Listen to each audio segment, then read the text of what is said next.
and how you might go about using Portfolio Analyst for that training, and why you might find it a better option in the training stage than some other software, or even completely manual processes like teaching about your Excel setups and your Excel solvers and templates completely from scratch for someone who's new. So I thought I would go through a bit of what the day in the life of someone who's undergoing this type of training might look like, how they might use the tool, how it helps from the senior analyst who might be doing the mentoring side, and how it offers better educational resources than a lot of traditional tools, or no tools at all for that matter. So I've already gone ahead and done some setup here just to make it simple but more of a reference point. I've created two very simple portfolios, one for tech, which contains most of the Magnificent Seven, although I've excluded NVIDIA. And I've created another one for banks, which contains a very small mixture of US and UK banking groups here. So this is going to be our starting point for the video, and we're going to move forwards using these two portfolios. Okay, so first things first, I'm just going to make a new chat here, so we're working without the old commands here. So if you've not come across Portfolio Analyst before, it's text driven. So it's an AI powered financial software tool for analyzing, forecasting and understanding stocks and stock movements, but more specifically at the portfolio level. So if you've heard of something like FinChat, which does something very similar at the asset or the equity level, Portfolio Analyst is much more interested in the portfolio level. So when you have a collection of different assets, how do they perform? What's their return? What's the VAR of the individual assets building up the portfolio? You can run efficient frontier on the portfolio, and then you can save them and look at how they move over time and explore their risk-adjusted landscape from the dashboard if you want, using the optimal allocation section here, or for another selection of assets that you're interested in directly from chat. Okay, so I'm going to kick off with a pretty basic example, one of the built-in features of Portfolio Analyst, and something you'll do quite often and definitely be teaching, is expected returns for whatever assets you're interested in. Now, you could get expected returns just by listing a bunch of ticker names after here. If I didn't want to say portfolio called banks, I could replace this with a list of individual tickers. You know, I could put in BAC, I could put in CG, I could put in GS, all with commas, and it would work exactly the same. But as we already have a portfolio created and saved to our account, I'm just going to use this. So I'm going to ask for the expected returns based on the last 2 years of data of the assets in my bank's portfolio. So here we go. Lloyd's, JPM, yeah. Okay, great. And now we're going to get the agent response down here. So it's gone away, and this again has used 12 data API to get the market data for all of this. And it's given us a little visualization here, the expected annualized return based on the time frame that we specified. We also have a covariance matrix here that we can swap over to correlation view if we want to have a better understanding of the patterns in the data. And then we have a little summary here. So we have the comment on the highest return, comment on the more modest returns, a note on the presence of the covariance matrix. We could ask a question and dig into that and say, can you analyze that for us? Or we could ask for the potentially the highest risk-adjusted return asset here. It pointed out JPM as the highest return. I mean, I can see it's got a pretty low volatility here as well, only comparable to HSBA, which is significantly lower return. But if it was more complex or we were looking at more assets, we could ask for it to do that analysis as well. So it recommends doing an efficient frontier, a sector analysis, a scenario simulation. Well, we could do any of these things. I wouldn't do an efficient frontier analysis because I don't want to make, and you probably don't want to make, a portfolio just based off banks, but you might, and then you could. The benefit of using the efficient frontier analysis in chat rather than just using it here is that you have more flexibility with the time frame. So rather than just selecting week, month, quarter, year, you could ask for a specific date range, okay? And what you don't get is this nice interactive slider that gives you the sort of the fractional increments between risk levels, but you get that other flexibility temporally, okay? So this would be interesting. We could do a sector analysis, for example. So I could now ask for sector analysis with my portfolio, and then what did I call it? I think I called it tech, right? That was the other demonstration portfolio that we made. So we'll do the exact same thing, but just on tech, and we'll see what it comes out with. So already you can see that it's very flexible. We're not working with menus and buttons and pop-ups where we're dialing in specific settings we want. We're just asking for the analysis that we would like. And here's our analysis. Yes. Yeah. Great. Analysis of the tech portfolio, observations. Yeah, okay. So now I could specifically ask for the compared to the banks sector and get that comment. You know, we've already been guided in the direction of risk mitigation here. So, you know, we could move on to our VAR analysis, for example. But let's have a look. What else does it recommend? Broader market trends, factors. So we can see overall performers, Meta at 83.17% and Tesla. The tech sector is exhibiting more aggressive growth. That's probably to be expected. More stable, an expected return of 30.8 with JP Morgan. The returns are steadier, less volatile. Okay. The sort of standard thing we would expect here. So that's great. We can do this basic analysis here. But when you're training as well, you may have a senior analyst who is training your junior or your intern, and they'll be doing things in their day-to-day as well. They won't always be available just to answer questions or explain concepts that might be new to whoever is being trained, for example. But again, we have that capability here. So we could ask something quite technical. We could say, how can I work out an asset's volatility from the covariance matrix, right? So this is quite a technical question, and it's a reasonable one that you might ask because we've got the analysis, we've seen the covariance matrix, and we've got some comments about stability and steadiness of the assets here. So how would we do this? To calculate an asset's volatility using the covariance matrix, you need to focus on the diagonal elements. That's correct. Here's how you do it. It's the square root of the variance. In a covariance matrix, each diagonal element represents the variance. Here we go. So we get our explanation for how to do this, and then it gives an example using Apple. So now you've learned that information, and you can go ahead and you can extract that now from these tables. You can have an understanding of what these numbers actually relate to, that they scale with square root. So if you're more interested in the quantitative element of analysis, that's really good. But you could go further and you could ask, what is Sharpe ratio? Why do we care?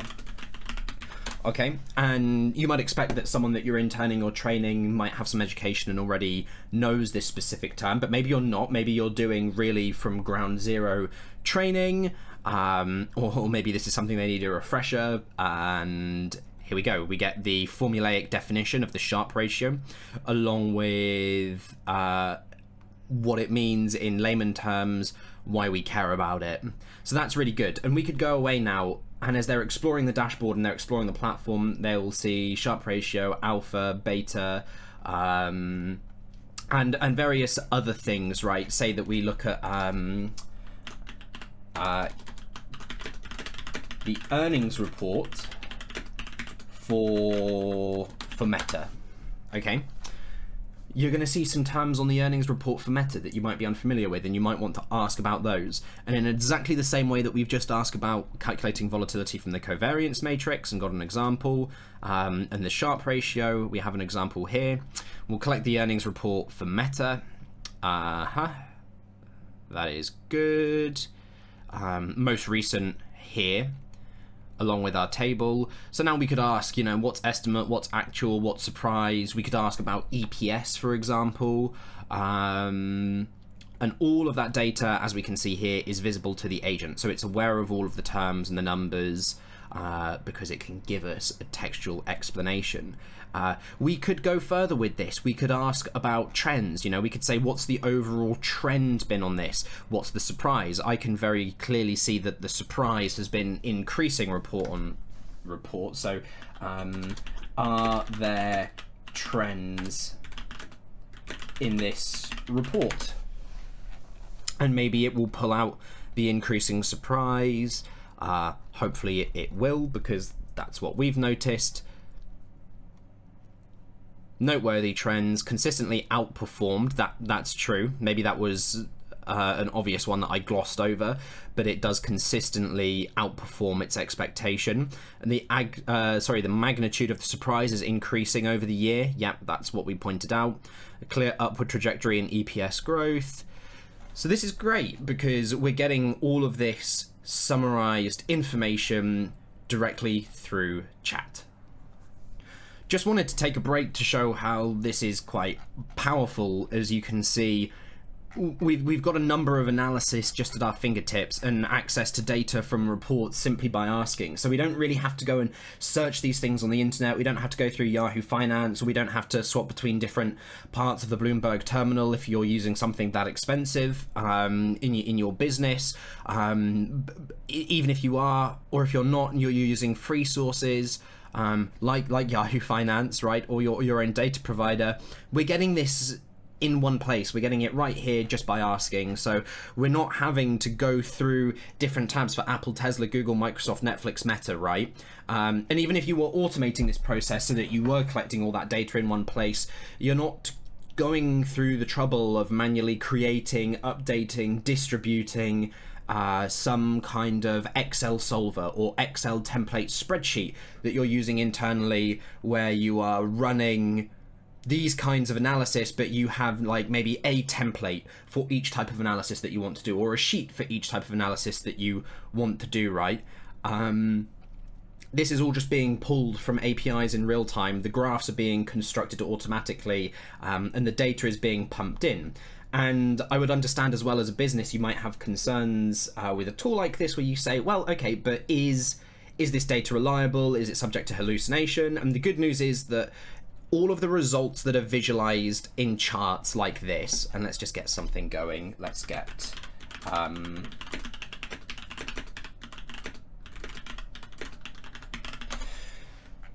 all of the data that's visualized like this is not coming from the generation of the AI. The AI is being used as a conversational tool to understand what you're asking, what you want, and deciding what to do based on that. The data here is being supplied by 12 data. It's being run through the relevant algorithms, VAR, for example, as a percentile clip on the returns of the data. Your expected returns, obviously standard annualization, nothing super complex. Your covariance matrix is literally the covariance matrix of your time series return data for these assets, okay? And all of that is being done algorithmically with bespoke tools, programmatically. So there's no hallucination, there's no AI involved there. The AI is just taking what you want, understanding what process you want to run, and understanding what metadata needs to be plugged in. So for example, the name of the portfolio, the name of the assets that you're looking to analyze, right? So here I've asked for the monthly price data for a year on different tech assets as well. And it's visualized that to me, it's retrieved it. Varying trends in different stocks towards the end of the year, aligning with the positive earnings reports. I guess that's these jumps here around the October 24 period. Yeah, which is that makes a lot of sense. And again, one of the easiest things to do is just ask, do you see any trends? So we're no longer having to pull this into, I mean, you still might want to pull specific time series data and have a look at the percentage change. But here we can just ask at a baseline level for any trends. And if there's anything that looks like it's worth digging into, you can then go and dig into that even more in an external tool if you want to get more granular, more precise.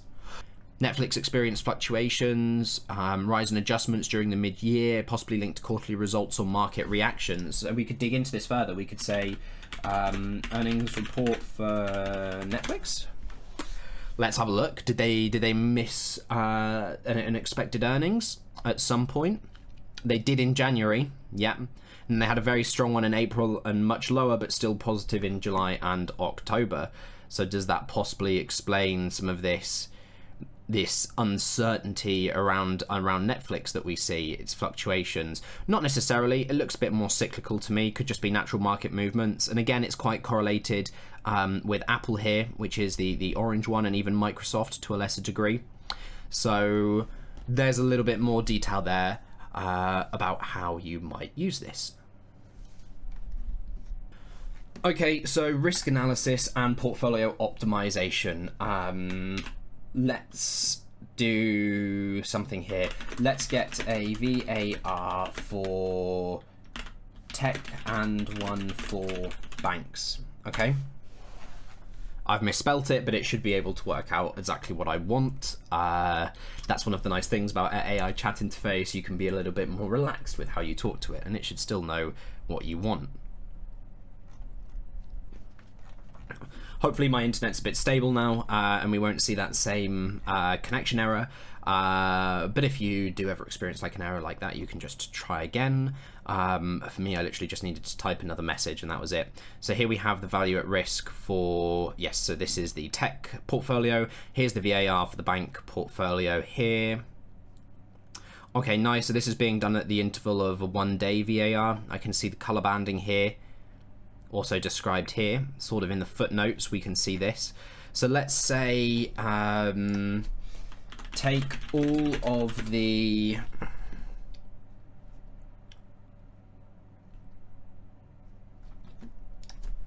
medium risk assets and place in a portfolio called new. Get very creative with the names here. So this is where the flexibility kicks in. We've just done a risk analysis. You could have some more sophisticated criteria here. I literally just want these white ones because that's going to make a portfolio of 6 and then we can optimize the portfolio, right? So we can see the portfolio new has been created successfully. We should start adding JPM, HSBA, GS, LOI, MS, FT, and Google. So we have, it's added Apple, Meta,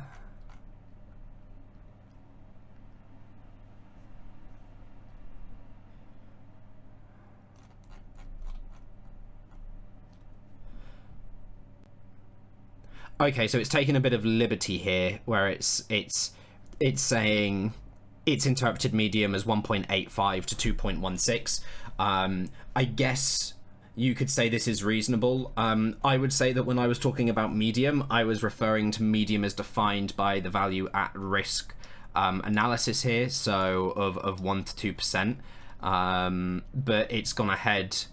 It's not done that, but at least it's told me that it's picking a certain range of assets for its medium, because I was a bit confused. I was like, well, it's not included this, but it has included that. That's why, because it's decided that it wants to use this as its medium. If you want to be more specific, tell it that you want 1 to 2% or medium as defined in the actual value at risk analysis that you received.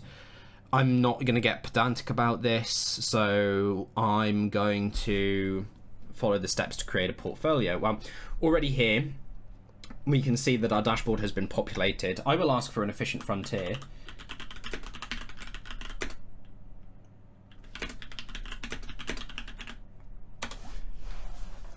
I'm going to ask in chat for an efficient frontier as well, so you can see what it looks like in chat. And I've specified 5 years of data in chat, right? However, on the dashboard, we have a year of data in this simple allocation pie chart here. And we can adjust this slider. We can find the optimal Sharpe ratio, which is, yeah, it's here. And that's a pretty nice diversified portfolio. When you have it in chat, you see it as more of the sort of traditional efficient frontier curve, this sort of square root curve in your return risk plane.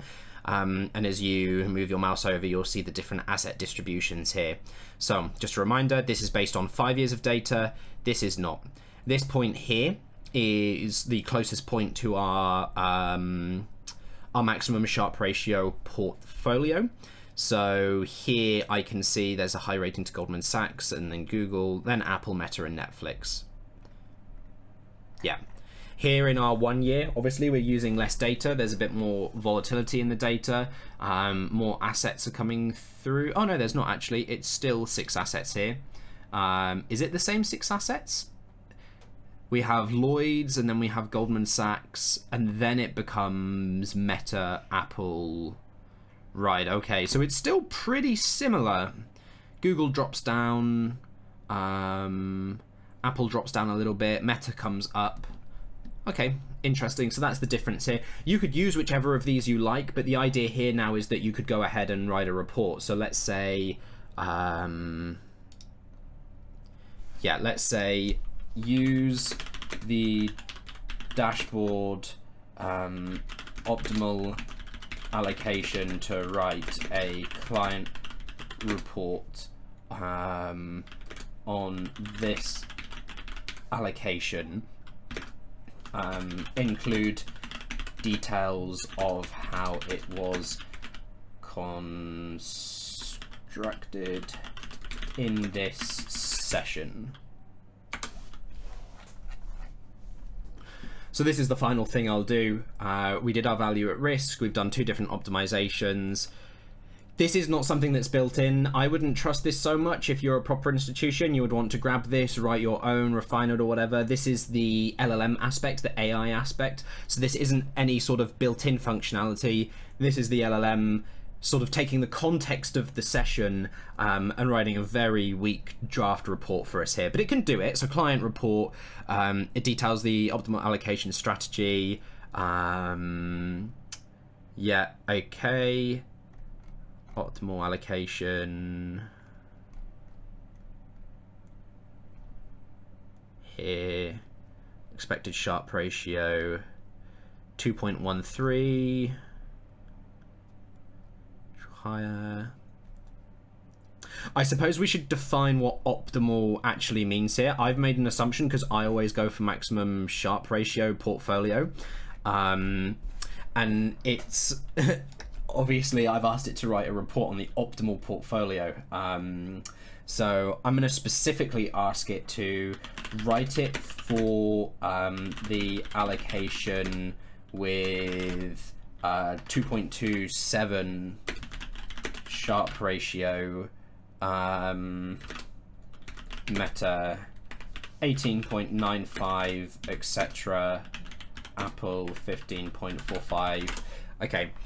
Now I'm being very specific about which portfolio, because, you know, we have multiple portfolios up here, and then this risk-adjusted slider is also made of multiple discrete portfolios. I think it's about 20, but the slider puts you at incremental positions between them. So, yeah,